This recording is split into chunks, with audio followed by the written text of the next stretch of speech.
નમસ્કાર, હું છું પ્રિયા અને તમે જોઈ રહ્યા છો જનતા કી જાણકારી ન્યૂઝ। નજર કરીએ આજના સમાચાર ઉપર।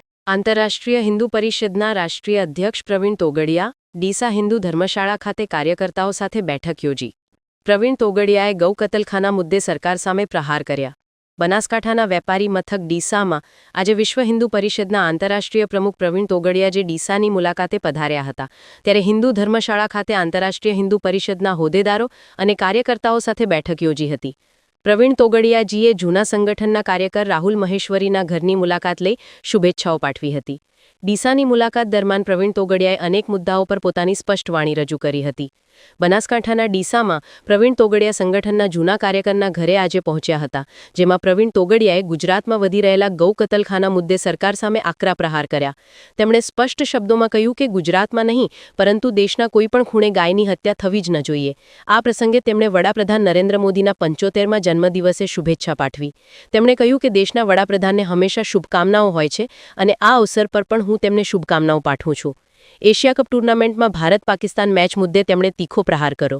તેમણે જણાવ્યું કે પાકિસ્તાન આપણા ભાઈઓને મારે અને આપણે એના દડા પર રમીએ, આ ચાલશે નહીં।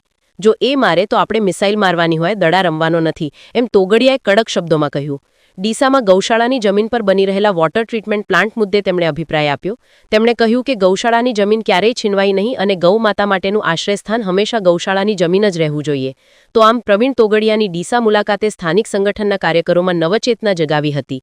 જ્યારે ગૌ કતલખાના મુદ્દે પ્રહારથી લઈને વડાપ્રધાનને શુભેચ્છા, ભારત પાકિસ્તાન મેચ પર તીખો પ્રતિભાવ અને ગૌશાળાની જમીન મુદ્દે દ્રઢ વલણ સાથે પ્રવીણ તોગડિયાએ ડીસાની મુલાકાતને યાદગાર બનાવી। આંતરરાષ્ટ્રીય હિન્દુ પરિષદ, રાષ્ટ્રીય બજરંગ દળ, રાષ્ટ્રીય મહિલા પરિષદ ઓજસ્વીનીએ નવરાત્રમાં પૂરા દેશમાં 3 કાર્યક્રમ। નવરાત્રના ગુજરાતના ગરબામાં, બાકી જગ્યાએ રામલીલા, દુર્ગા પૂજામાં 9માંથી 1 દિવસ લોકો પાસે શસ્ત્ર પૂજન કરાવવું, બીજું દશેરાના દિવસે ઘરોમાં શસ્ત્ર પૂજન કરે અને ત્રીજું આઠમને દિવસે કન્યા પૂજન। એ જ રીતે દિવાળીમાં 3 કાર્યક્રમ।